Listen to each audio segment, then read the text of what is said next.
Hello, good evening. It's News360 coming to you live from the news hub here at Adesawe Kanda. I am Portia Gabo. And I am Martin Asiedudate. Let's bring you the headlines for the next 1 hour. 360 Headlines is brought to you by Flamingo Paint, Pepsodent Charcoal and Pepsodent Herbal, EcoBank. Ashanti Otumfuo-led mediation committee set to present its report to President John Mahama on Tuesday, December 16.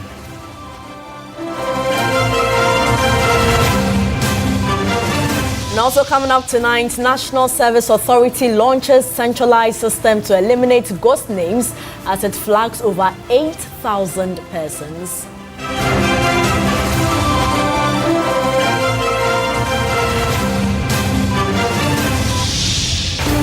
And later in the bulletin, construction works progressing steadily on several key road infrastructure in the Volta region under government's flagship program, The Big Push.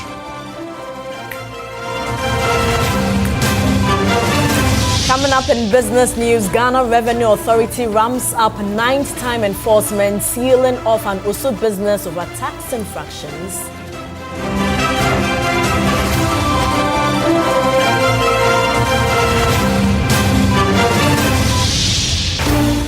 And on the international front, Rwanda-backed M23 group reported to have captured hundreds of Burundian soldiers during its latest offensive in eastern DRC.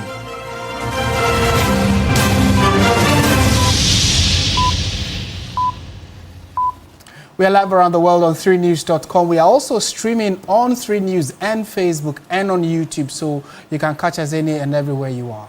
The news now in detail, and the Ashanti Otumfuo II is set to present a comprehensive report on the Bawku Peace Roadmap to President John Mahama on December 16, 2025. This marks a significant milestone in the efforts to resolve the long-standing Bawku chieftaincy conflict. There's more in this report. The mediation process initiated by former President Kufuor and continued by President Mahama has involved extensive dialogue between the Kusasi and Mamprisi communities. Key aspects of the mediation process included dialogue sessions between representatives from both communities who met at the Menchia Palace with security personnel deployed to ensure order. On Monday, December 1, the Ashanti rounded off his mediation effort in the Bawku chieftaincy crisis with a face-to-face meeting between the contending parties at the Menchia Palace, Jubilee Hall, Kumasi. The report will outline agreements reached, recommendations for next steps, and proposals for consolidating peace in the area. The Bawku conflict has resulted in several deaths, displacement, and destruction of property since November 2021. The mediation efforts praised by the National Peace Council aims to bring lasting peace and stability to the region. The presentation of the report is expected to be a crucial step towards implementing a roadmap for peace in Bawku. Judith Brown, TV3 News. Let's now engage our Upper East correspondent, Castro Senyala, who has been monitoring development in the Bawku enclave since the Ashanti concluded their mediation efforts. Castro, thank you so much for your time. You've been on the ground with the military who are enforcing peace in the area. What is the current situation in the town? Yes, I've been with the military for a long time in Bawku, and I can say that today the town is very cool and calm. I was with the military 2 days ago in Bawku, but I understand this morning I spoke to sources within the military who told me the situation in Bawku is currently very calm in anticipation of the submission of the Otumfuo-led mediation proposals to the President, His Excellency John Dramani Mahama. There haven't really been any issues ever since the military invited the two factions to engage to find lasting solutions to, curbing the atrocities that have riddled the town in the past weeks. Though we understand that I've gathered that there have been pockets of attacks and isolated attacks, as the military describes them, in some portions of the Bawku and Binduru general areas. The area has generally been very calm with people going about their activities. Portia, let me add that the call that most actors have been making, from the political to security agencies and government actors have been calling for, is the fact that they want peace to return to Bawku so that Bawku can get the needed development it deserves. The understanding is that Bawku is far left behind because of the conflict, and the effects are so bad that it's taking a toll on, its vibrancy. And so residents should understand and welcome whatsoever comes out of the 2-4 mediation. Now, Castro, how is the military preparing for the implementation of the Otumfuo-led committee mediation team's proposals and recommendations? Right, so Portia, since the military moved from peacekeeping to peace enforcement, a lot of things have been put in place to ensure that there's absolute serenity and calm in the town.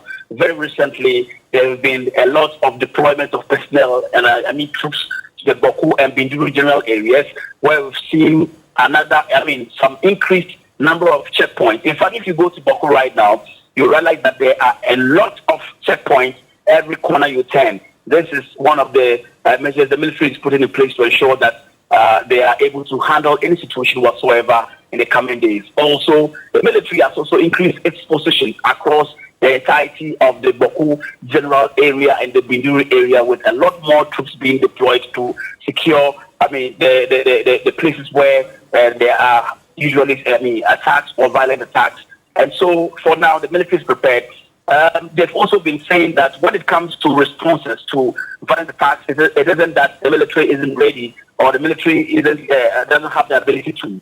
Issues of poor road networks and the scattered settlements and poor lighting are some of the things that affect them so much. But they are assured to get to the bottom of it to ensure that those who orchestrate some of these attacks are brought to book. Let's listen to Lieutenant Colonel Bawku, the commanding officer of the 11th Mechanized Battalion in the Upper East region. But we believe that as time goes on, we are monitoring them. We believe that time will catch up with those miscreants or those bandits. But then let me also say that with the Otumfuo mediation, with what my general officer commanding, the meeting we had with the factions in Bawku last week, we believe that all these mayhem or these attacks or reprisal attacks will come to an end so that the community or the people can return back to the community, and then we'll have once the vibrant Binduri that we used to know. That is what I want to put on record for now. Castro, thank you so much for the update. And Castro Sanyala is our Upper East regional correspondent. President John Dramani Mahama says instead of ostracizing the three countries that have exited ECOWAS to form the Alliance of Sahelian States, the AES, the focus should be building bridges and sustaining dialogue with the countries to safeguard regional unity and stability. According to President Mahama, engagement with Burkina Faso, Mali and Niger, not isolation, remains the most effective path to resolving the current regional impasse. He was speaking shortly after the traditional ruler of Ile-Ife, the Oni of Life, His Imperial Majesty Oba Adeyeye Aitan Ogusiwu, conferred a revered Yoruba chieftaincy title on President Mahama. And as the governor said, and I acknowledge him, and I ask him to give my warmest greetings to Governor Adeleke when you meet him, our sub-region is facing challenges. We all know what is happening in the Sahel. 3 of our members have decided to break away and form the AES. I believe that it shouldn't deter us because God put us in this sub-region together for a purpose. And so I believe that instead of ostracizing them, we must work to continue to build a bridge between ECOWAS and our brothers in the Sahel. Because our destinies are tied together. In Ghana, they say if there's fire burning in your neighbor's house, take water and go and help him to quench the fire. Because when it finishes burning his house, it will spread into your house. And so we must continue to build bridges with our brothers in the AES countries and continue to encourage them to come back into the fold. And away from Nigeria, let's go to the Volta region, where construction works are progressing steadily on several key road infrastructure in the region and the government flagship program, The Big Push. Critical roads such as the Huaplao Road and the Havehohoi Road are all receiving attention following a groundbreaking ceremony performed by President John Mahama in September. There's more in this report by TV3's Faisal Abdul Idrisu. On September 17, President Mahama launched what was a major campaign promise, The Big Push in Ho. The $10 billion flagship program is aimed at comprehensively addressing the country's infrastructure deficit, particularly roads. All these roads that are starting, the money is sitting in the account and waiting to pay them. I was talking with the minister, and he's allocating 30 billion cedis to The Big Push.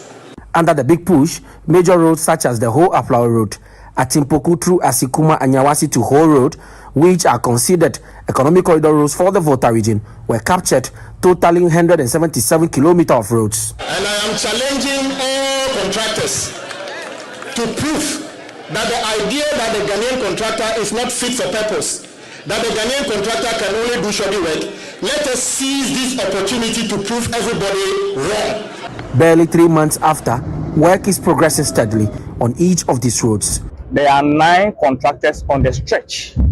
Progress on the road is impressive. Contractors are working very well on the road. Everything is fine. This, when completed, is also going to boost the economic activity, especially from Aflao to Ho. Volta Regional Minister James Gunu, who has been touring the projects, wants the roads completed on schedule. And having gone round, we've seen significant progress. We urge the contractors to work very fast. This is not just a project. This is a special project that has a lot of economic opportunities. Another road getting attention under The Big Push is the Havehohoi Road. The about 54-kilometer stretch was initially funded by COCOBOD, but has been enrolled onto The Big Push under the National Road 2, which stretches from Tema to Kolungogo. All the 4 entry roads are under construction. Luckily, our roads, all of them have been captured under the Big Push. I know when this is completed, when these roads are completed, and the traffic, half of the traffic is moved from Kumasi to Hokwe, business will boom, and then the economic activities will rise in Despite the progress being made on the other roads, work on the Havehohoi Road appears to be slow. We are not too impressed with the Hokwe-Have activities because of the delay from the contractors. However, looking at the contractors from Asikuma to Atidome, we are impressed. When you have a look into our shops now, a lot of dust every day, anytime. If it has rained or it has not rained, the dust is disturbing us a lot. And we are even falling sick as well. So the day this road will be tarred, some of us will sing hallelujah and be wearing white every day. The Volta region is benefiting enormously from the Big Push program. When completed, these roads will open up the region to seamless traffic flow, the transportation of goods and services from the south to the north, from the western to the eastern corridors of the region. Faisal Abdul Idrisu, TV. Staying on roads, but this time to the Ashanti region, where the Department of Urban Roads in the region has announced the commencement of emergency repair works on the Kasi Timber Bridge, a critical transport link serving several industrial and residential communities in Kumasi. The decision follows repeated appeal from motorists and residents over the deteriorating state of the 10-year-old bridge, raising concerns about the safety of both drivers and pedestrians who use the road daily. This stretch connects the industrial enclave of Kasi to major parts of Kumasi and also serves as a key link to Kumasi and Yonkwanta Road, which leads to the central and western regions. However, sections of the bridge have developed deep cracks, prompting fear of a possible structural failure. The situation is worsened by the constant movement of heavy-duty vehicles, which use the bridge on a daily basis. Local authorities say the emergency repairs are necessary to restore the structural integrity of the bridge and prevent any potential disaster. As part of the repair works, motorists are said to expect scheduled partial closures, particularly during the installation of major bridge components. The kwan so Bawku and was some ba be cruise no nti kwan be no be fa so a obema yina ho ahen omo nye hayen and ba so omo ye nso a eno so ba ya asem foforo se ba so omo ye de a enye se bi omo de ma contractor bi na contractor na beje aboso because the kwan na se enye Sokoban village wona obetimi afa ma akopie Sokoban a aha na kwan bi e ni ho no mo obetimi afa obepie ahodwo ana atenga junction ho. Despite the inconvenience, authorities assure the public that controlled and safe passage of vehicles will be maintained throughout the 3-month repair period. We need the safety of the citizens. We need the safety of the motorists. We need the safety of Asokwa, the safety of the people using the bridge, because we need to count on safety than any inconvenience. So on this note, I'll beg everybody, they should all come down. We need to fix the bridge so that we can all use the bridge in a safe manner. The emergency reconstruction works are expected to be completed by March 14, 2026. Motorists are therefore being urged to strictly comply with traffic management measures that will be put in place to ensure safety and smooth traffic flow during the construction period. Ibrahim Abubakar, TV3 News, Kumasi. Still in the Ashanti region, the police command says it has made major breakthroughs in recent security operations leading to the arrest of suspected robbers linked to the robbery and murder of 28-year-old Sylvia Ngozi at Asokore Mampong.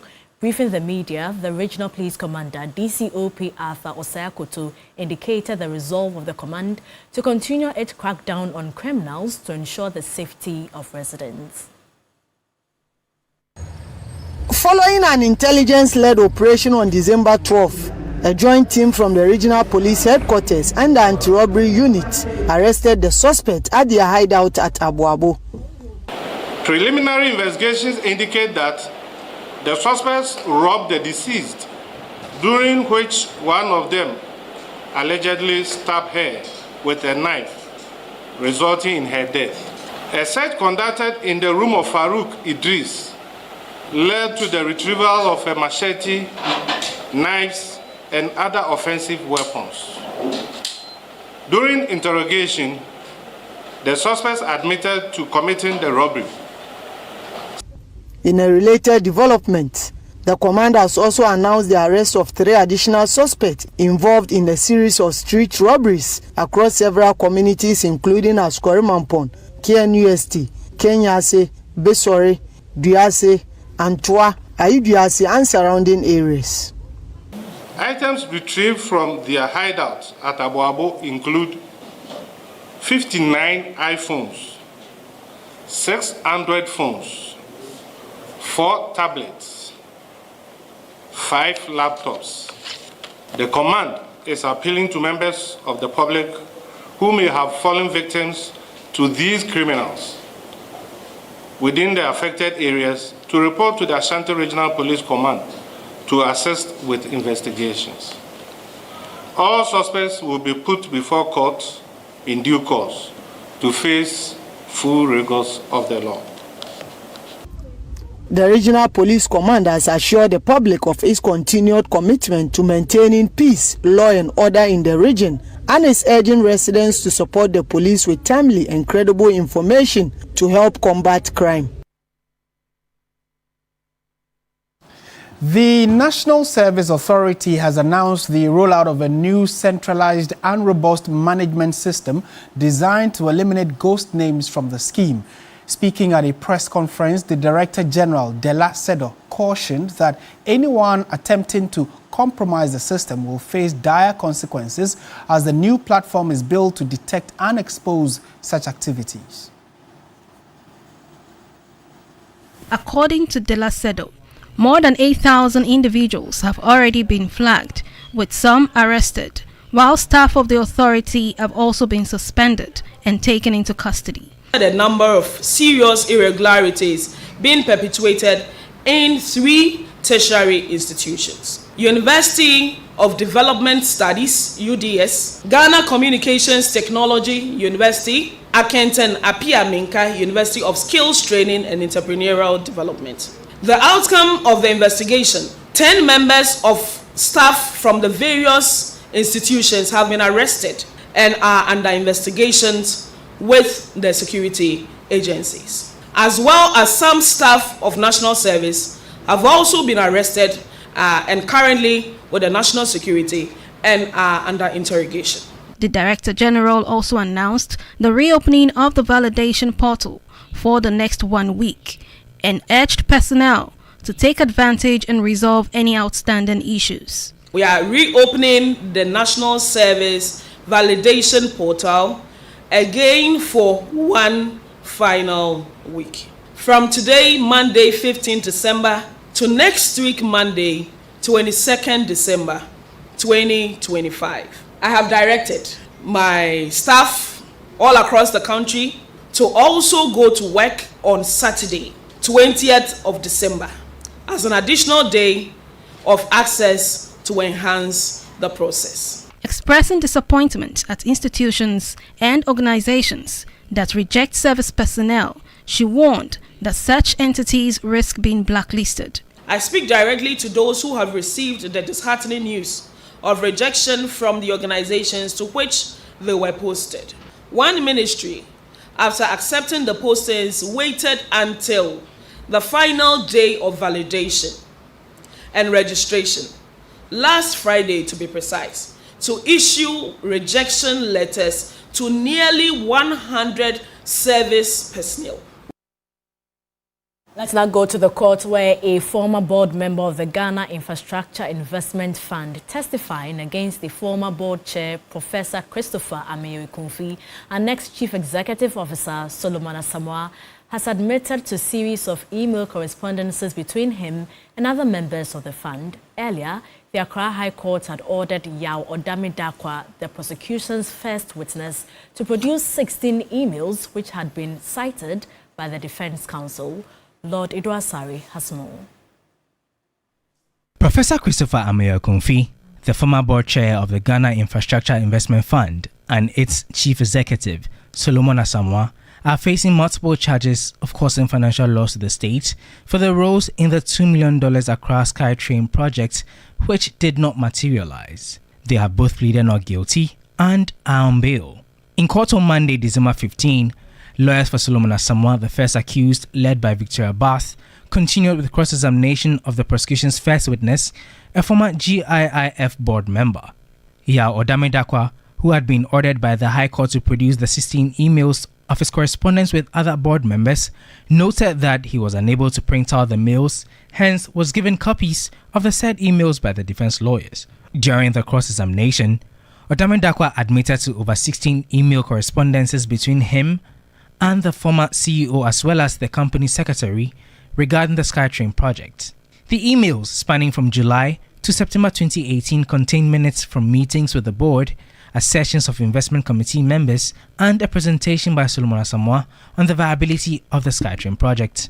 Asked to confirm the recommendation by the investment committee members on the SkyTrain project to the board members, the prosecution witness vehemently opposed the assertion, adding that he needed to refresh his memory. But the defense lawyers questioned his notion, since the witness noted that he could not recollect whether the meeting with the investment committee members took place, although there were records confirming the same. The trial has since been adjourned to Tuesday for continuation of the cross-examination of the prosecution's first witness. Lord Idwasari, TV3 News, Accra. Now, as government rolls out a tougher sanitation regime, reintroducing National Sanitation Day and making cleanliness a key performance measure for local assembly leaders, trained environmental health officers meant to enforce these standards say they remain at home unemployed. The unemployed environmental health officers and assistants have taken to the streets demanding immediate employment. There is more on this report by Noble Crosby-Annan. Unemployed environmental health officers and assistants took to the streets of Accra on Monday, December 15, to protest years of joblessness accusing the state of neglect despite worsening sanitation challenges across the country. The protest comes at a time government has reintroduced the National Sanitation Day and made sanitation a key performance indicator for all metropolitan, municipal and district chief executives.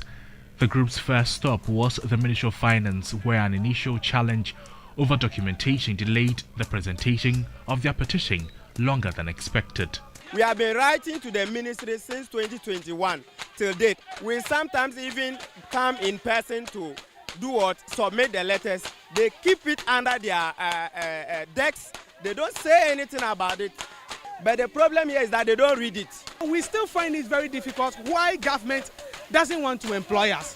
Because when you look at the sanitation issues in our country, we are needed. Stop saying that you're not aware. We are giving you a letter. Say the purpose. Say your purpose. Your purpose of coming to the city. Your purpose of being on the seat. We want to see the action now.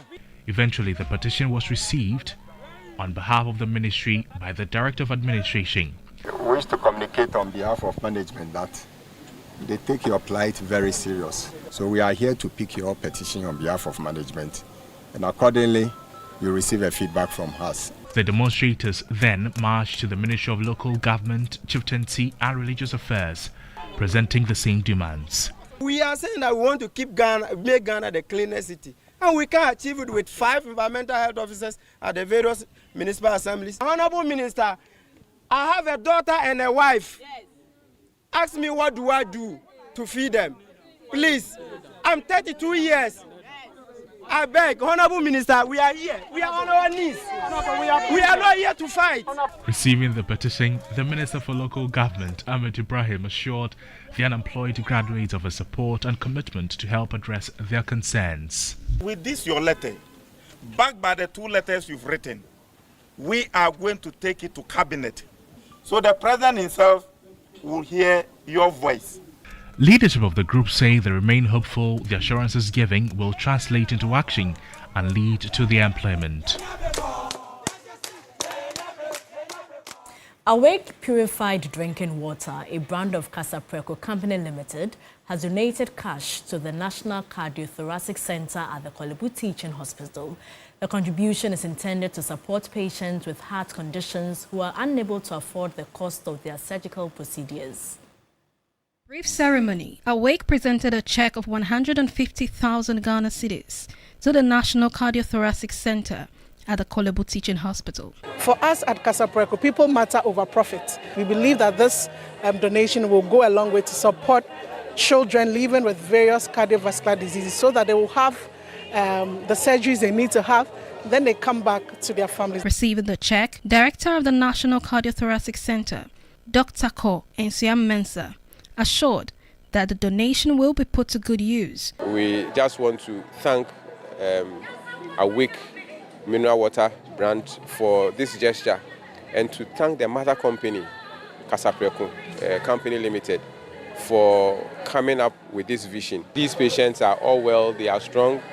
The children have grown up and are in school. The younger ones, some of them are done with education and they are working and contributing their quota to national development. Ambassador of Awake, gospel singer Diana Hamilton, commended the staff and management of Kolebu while expressing her appreciation to Casapreco for their continued support. We see the beneficiaries and those that have gotten better, and it's encouraging, and it gives us the joy to carry on.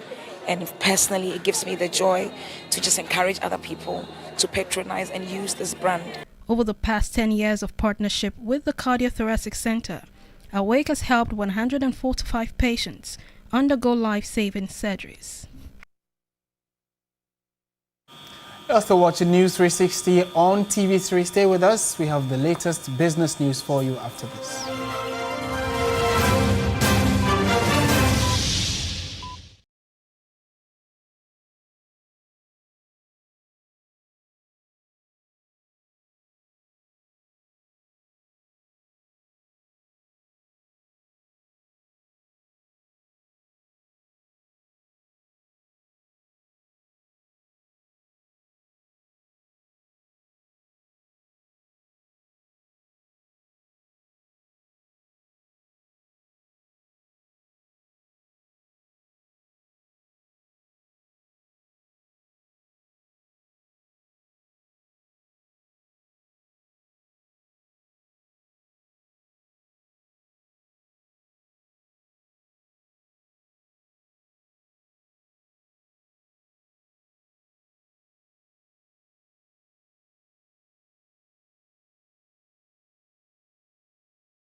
And hello there, good evening. Welcome to the business segment here on News 360. I am Michael Obudu. Now, the Ghana Revenue Authority, GRA, has issued a stern warning that it will continue its extensive night monitoring and enforcement activities following a recent operation in Accra where all businesses visited were found to have violated tax laws. The GRA's operation led to the closure and sealing of Cloud 9 Lounge and Pub on the popular Oxford Street in Osu, as well as the seizure of point-of-sale machines from other non-compliant venues.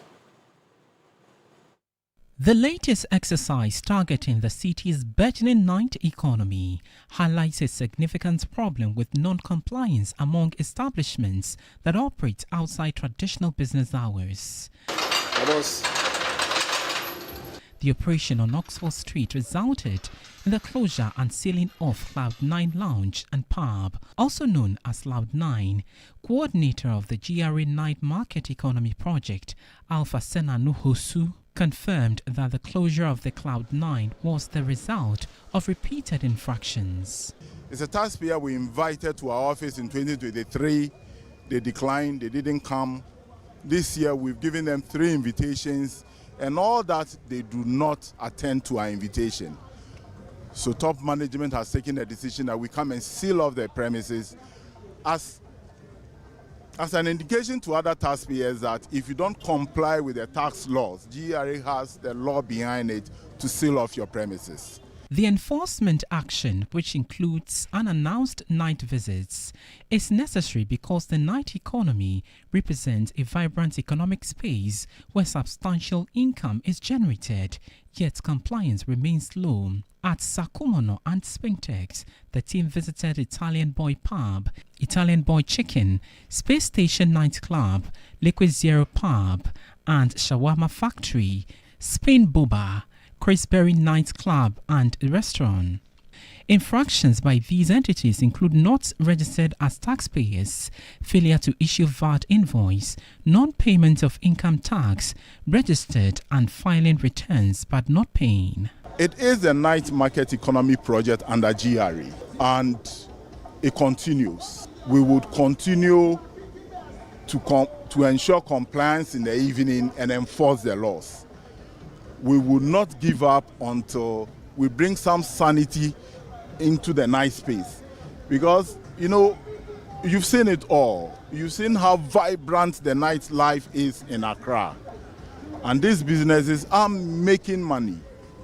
They should just contribute a little to this nation's development by paying their taxes.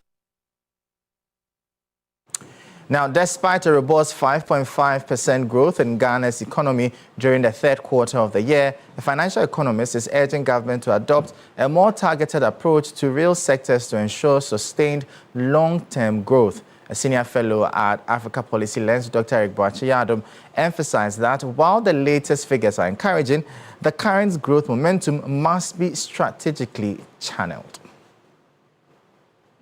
The subsectors in the industry indicate about 18% reduction in quarry and oil. It is generally understood if we look at the low volumes in our oil, production. But manufacturing, that we expected to improve by government giving it the necessary support. And even if we look at the agriculture sector, the subsectors in the figure shows the growth of 8.6 is largely from fishing and crops.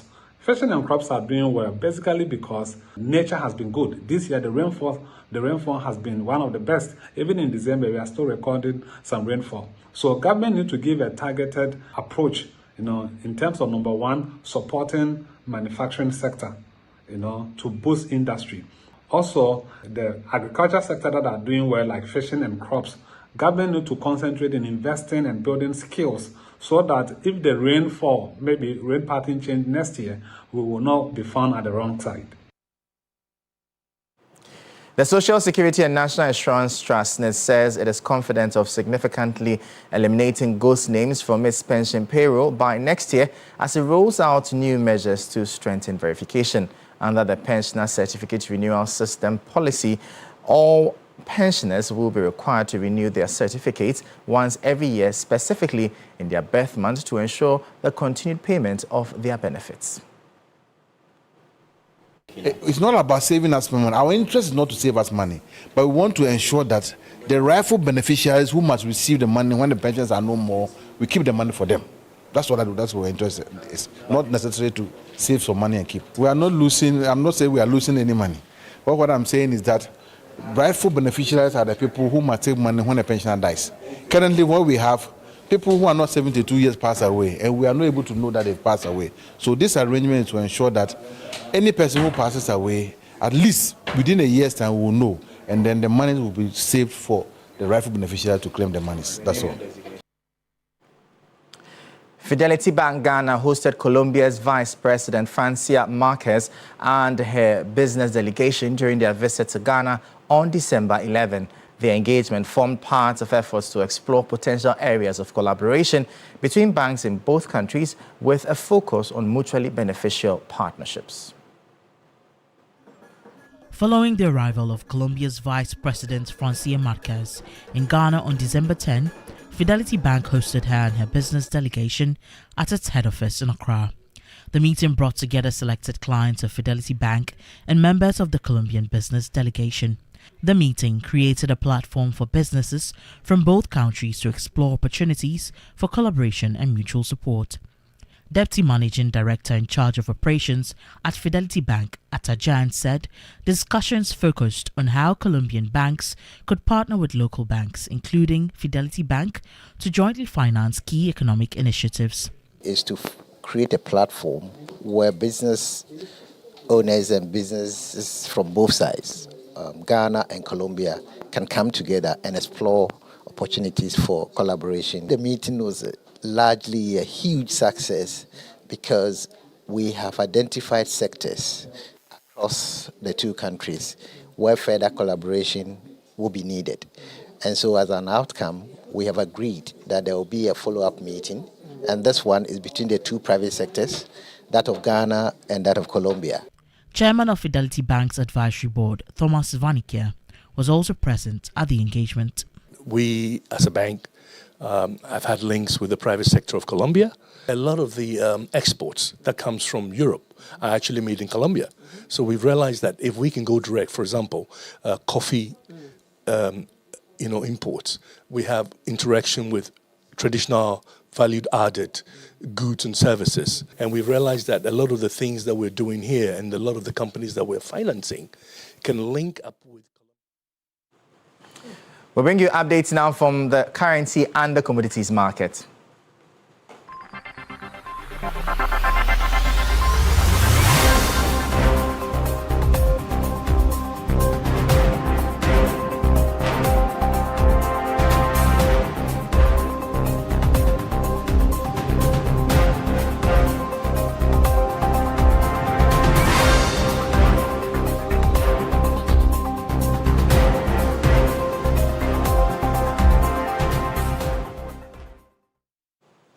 And that'll be all for the business segment here on News 360. I am Michael Obodu. Up next is into sports.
By Sasso insecticide spray and coil.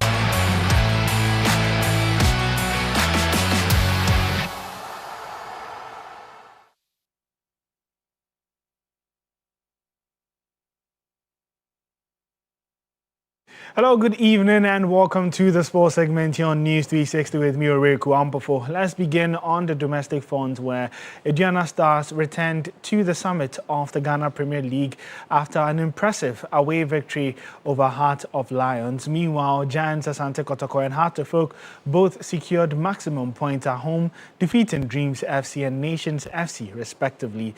Here's a roundup of action from the various match venues over the weekend, compiled by my colleague Mutala Yakubu. The Ghana Premier League wraps up beautifully here at the Bawku Sports Stadium. Asante Kotoko finally ended their 4-game winless run against Dreams FC, beating them by a goal to nil. Now, the game started pretty strangely for Asante Kotoko on the home side, because it was Dreams FC that dominated and created all the best chances, all the better chances in this game, but could not get past goalkeeper Kamara. The Asante Kotoko supporters in the stadium were agitated and called for some substitutions after the first half, which ended goalless. Then Coach Karim Zito heeded to that call and brought in Kwame Poku for the second half. It was Kwame Poku that scored the only important goal in this game, as the game ended 1-0 for Asante Kotoko. Karim Zito says that this comes as a big reliever for him, because he has been on the road and not gotten any win. For Coach Wilfred Dormon and Dreams FC, he says that big lessons have been learned from this after they squandered several chances and not been able to get anything from this game. But you know that match day 14 started beautifully with Heart of Folk also getting a 1-0 victory over Nations FC. Then we had Bando Heart of Lions losing at home to Aduana by a goal to nil. Also, we had Bichim getting a 1-0 victory over 11-1. The same scoreline was recorded in that game between Bawku Chelsea and Hallway, with Bawku Chelsea also winning. Baseke Oli Stars got a 2-0 victory over Samatek, with Swedro Blacks also winning 2-0 against Vision, and Young Apostles got a 2-1 win over Karela United. Big win for these teams, and going into match day 15, the likes of Heart of Folk and Asante Kotoko will feel confident. Heart of Folk have a trip to Doma. It's not going to be easy because they are coming up against Aduana. Mutala Yakubu for 3 Sports here at the Bawku Sports Stadium. Let's move to international football now, where Germany would face Ghana in an international friendly on Monday, March 30, 2026 in Stuttgart. The friendly forms part of preparations for both countries in the lead-up to the 2026 FIFA World Cup in Mexico, Canada, and the United States of America. Ghana's head coach Otuado says that he's looking forward to the match, as it's an amazing opportunity for themselves to face one of the best teams in the world. He also goes on to say that Germany are a good side and cannot wait to face them in Stuttgart. Now, his opposite number, Julian Nagelsmann, is also eager, saying that they are looking forward to the clash, as they believe that Ghana do play very well in transition, similar to what they can expect in their World Cup group match against the Ivory Coast. Remember that this would be the 4th meeting between Germany and Ghana, with Ghana yet to win against the Europeans. They've met at the last 2 World Cups that Ghana has been in. That's 2014, 2010, lost 1-0 in 2010 and drew 2-2 in 2014. Remember, Ghana in Group L and would face England, Croatia and Panama at the 2026 World Cup.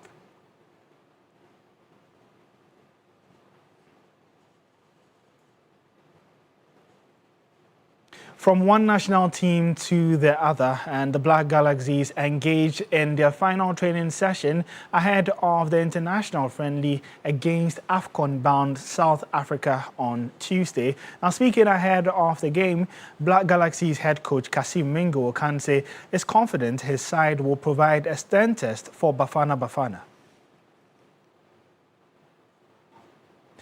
And so that's it for the sports segment. Here you can get more sports updates on our social media handles at 3 Sports. GH, my name is Oreku Ampofo.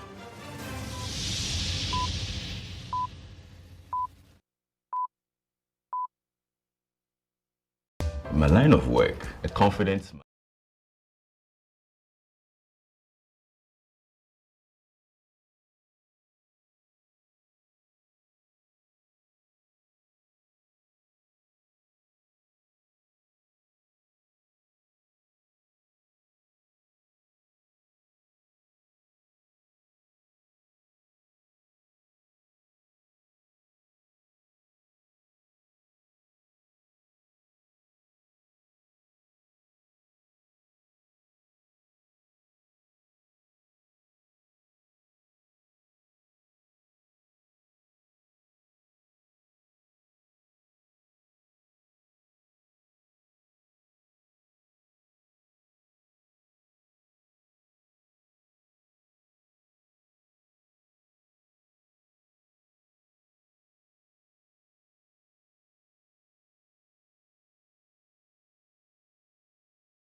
Entertainment news segment is brought to you by GTP Lifestyle and Napa Foods, Heaven Black Insecticide Spray and Coil, powered by 3 Entertainment.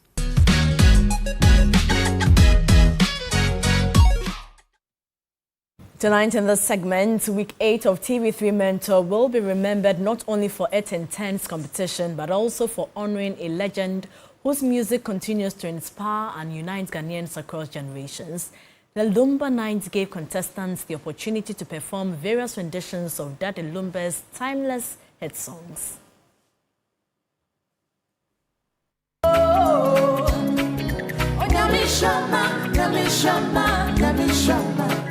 Week 8 of TV3 Mentor was nothing short of magical as the show paid glowing tribute to one of Ghana's greatest music legends, Daddy Lumba. The night was filled with nostalgia, emotion, and powerful performances, all in the spirit of celebrating a man whose music has shaped generations.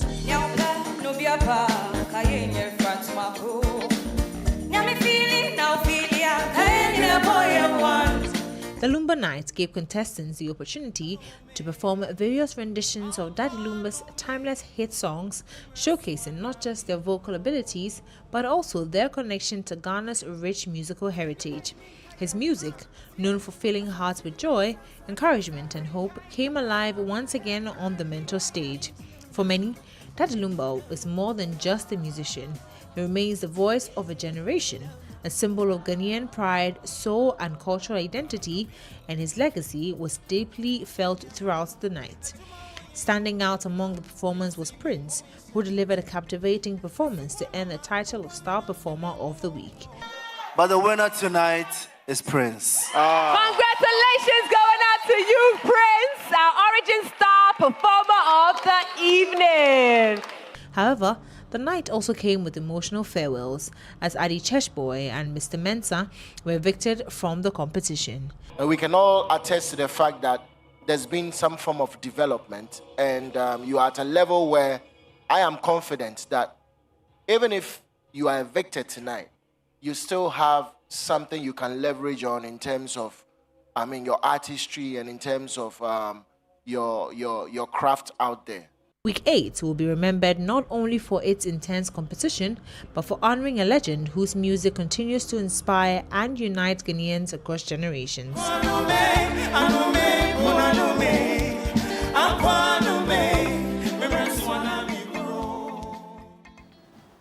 The legend really does live on. Hopefully, we are thankful that at least over the weekend he was finally laid to rest. We pray that he rests in peace. Daddy Lumba, that is. Thank you for watching News 360. I am Martin Asiedu Dati. And I am Portia Gabodu. Join Alfredo Cancer at 10 p.m. for Ghana Tonight. Good evening.